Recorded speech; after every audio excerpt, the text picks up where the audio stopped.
বিএনপির কারণেই শেখ হাসিনা নতুন করে সুযোগ নেওয়ার চেষ্টা করছেন। যদিও শেখ হাসিনার চেষ্টা ব্যর্থ এবং হাস্যরসে পরিণত হয়েছে। দর্শক, শেখ হাসিনা আবার জেগে ওঠার চেষ্টা করছেন। শেখ হাসিনা এখন অনলাইনে কথা বলছেন। শেখ হাসিনা এখন অনলাইন আড্ডায় জয়েন করছেন। আবার ছাত্রলীগের পেজে বক্তব্য দেওয়ার কথা বলা হচ্ছে এবং আওয়ামী লীগ কর্মসূচি দিচ্ছে এবং এমন ভাব নিচ্ছে যে পূজার দিনে কর্মসূচি দেওয়া যাবে না, মনে হয় যেন আওয়ামী লীগের কর্মসূচিতে বড় কিছু হরতাল অবরোধে দিচ্ছে। এটা একটু বিশ্লেষণ করা প্রয়োজন। আপনারা জানেন যে এ টিমের একটা অনলাইন আড্ডায় একেবারে অখ্যাত কিছু লোকের সাথে শেখ হাসিনা হাজির হয়েছেন, আড্ডায় জয়েন করেছেন, দীর্ঘ বক্তব্য দিয়েছেন এবং সেখানে সেই পুরনো যে বাজনা, সেই ৭৫ 15ই আগস্টের যে নাটক, এগুলো বলেছে, আরো নানান বিষয় বলেছে এবং হুমকি ধমকিও দিচ্ছে। ছাত্রদের উদ্দেশ্যে বক্তব্য দেওয়ার কথা বলা হচ্ছে। তো এই যে আওয়ামী লীগের কর্মসূচি থেকে শুরু করে শেখ হাসিনা এখন জনসম্মুখে আসছেন, সরকার শেখ হাসিনাকে নিবৃত্ত করতে পারেনি। ভারত কিন্তু চাপ দিয়েছিল হাসিনার মুখ বন্ধ করতে, হাসিনা যাতে ভারতে বসে কোনো রাজনৈতিক কার্যক্রম চালাতে না পারে। এই জন্য সরকারের পক্ষ থেকে শেখ হাসিনাকে ফেরত চাওয়া থেকে শুরু করে নানান চাপ দিয়েছিল, কিন্তু ভারত সেটা কর্ণপাত করেনি। ভারত সরকার যদি চায় বা শেখ হাসিনা কন্ডিশন দিয়ে দেয় যে না, আপনি এদেশে থাকবেন কিন্তু এই রাজনৈতিক কার্যক্রমে অংশগ্রহণ করতে পারবেন না, এই যে অনলাইন টকশোতে অংশগ্রহণ করবেন, অনলাইন আড্ডায় অংশগ্রহণ করবেন, প্রেস রিলিজ দিবেন, এটা পারবেন না। ভারত চাইলে তার মুখ বন্ধ করতে পারত, কিন্তু ভারত সেটা করেনি। বরং আমরা দেখতে পাচ্ছি যে তিনি ধীরে ধীরে অনলাইনে সক্রিয় হচ্ছেন, এখন ভাষণ দেওয়ার কথা বলছেন, সামনে তার চেহারা বা তিনি ব্লগ ট্লগ শুরু করে দিতে পারেন। এখন এই সুযোগটা বা এই সময়টাকে কেন শেখ হাসিনা নিজেকে এক্সপোজ করার সময় হিসেবে বেছে নিল?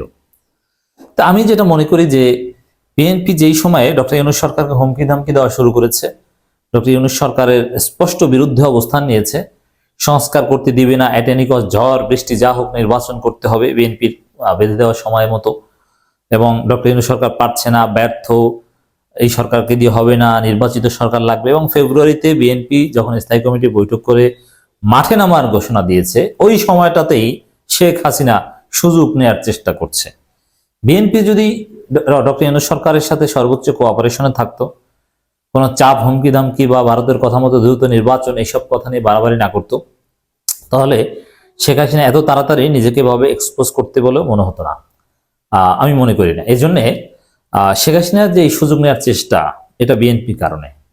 শেখ হাসিনাকে বিএনপি সুযোগ দিল, সেই সুযোগে শেখ হাসিনা এই অপতৎপরতা চালিয়ে যাচ্ছে। দর্শক, একটা খবর অলরেডি জেনেছেন, ছাত্র সমাজের উদ্দেশ্যে ভাষণ দেবেন শেখ হাসিনা। আপনার আলোচনা শুনতে শুনতে ভাষণ হয়ে গিয়েছে। 5 ফেব্রুয়ারি রাত 9টার দিকে বাংলাদেশের ছাত্র সমাজের উদ্দেশ্যে বক্তব্য রাখার কথা শেখ হাসিনা। অবশ্যই 5 ফেব্রুয়ারি রাত 9টা বাজার আগেই আমি আলোচনাটা রেকর্ড করছি, এটা প্রচার করছে এবং বিভিন্ন হোয়াটসঅ্যাপ গ্রুপের স্ক্রিনশটও আমাদের কাছে এসেছে, সেখানেও ছাত্রলীগ সভাপতি সেক্রেটারি তারা এগুলো প্রচার করছে এবং তারা নানানভাবে বাংলাদেশে সক্রিয় হওয়া বা ছাত্রলীগ সভাপতি সেক্রেটারি তৎপরতা চালানো শুরু করেছেন। এগুলোতে লাভ নেই। এখানে একটা মজার বিষয় ঘটছে, দেখেন এরা কোথায় নেমেছে। কয়েকটা বিষয়, যে শেখ হাসিনা যে কত পচে গিয়েছে, নষ্ট হয়েছে, গন্ধ বেরোচ্ছে, তার প্রমাণটা কি দেখেন। শেখ হাসিনার মতো মহাপরাক্রমশালী প্রধানমন্ত্রী, মহাপরাক্রমশালী এবার অন্য কিছু বুঝে না, মহাপরাক্রমশালী আল্লাহ, কিন্তু আমি প্রধানমন্ত্রীদের মধ্যে বলছি, চরম ক্ষমতাবান প্রধানমন্ত্রী, ভারত, চীন, রাশিয়া, সারা পৃথিবী হাসিনার সাথে এক কথা, যুক্তরাষ্ট্রকে ম্যানেজ করে ফেলেন, যুক্তরাষ্ট্রকে হুমকি ধামকি দেন, পিটার হাসকে পেটানোর হুমকি দেন, জবাই করে খাওয়ার হুমকি দেন। শেখ হাসিনা কত পাওয়ারফুল ছিল, RAB, NSI, DGFI, police, answer, BGB, Awami লীগের হেলমেট বাহিনী, সব শেখ হাসিনার কথা ছাড়া গাছের পাতাও নড়তো না। কিসের মন্ত্রী পরিষদ? বাংলাদেশের মন্ত্রী পরিষদ ছিল ভুয়া, অত সব শেখ হাসিনা যা বলবে সেটা। সেই শেখ হাসিনা এখন এটিম নামের একটা ফেসবুক পেজের লাইভে আসছেন এবং কাদের সাথে, যাদেরকে আমরা কেউ চিনি না, চোর, বাটপার, চোর, চোরটা, এদের সাথে এখন লাইভে আসছেন।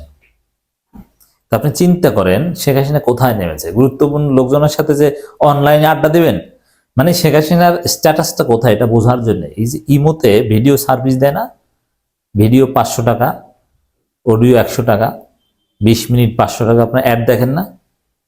শেখ হাসিনা এখন ওই পর্যায়ে নেমেছে। গুরুত্বপূর্ণ কোনো লোক, স্মার্ট কোনো লোক শেখ হাসিনার সাথে বসেও না বা তাদের সাথে বসতে পারে না। এখন এ টিমের চোর বাটপারদের সাথে তিনি তাকে লাইভে আসতে হয়। বিএনপি তো চরম দুঃসময় ছিল, জামাত তো আরো দুঃসময় ছিল। এই টাইপের কোনো লাইভে কি জামাত বিএনপির প্রধানকে আসতে দেখেছেন?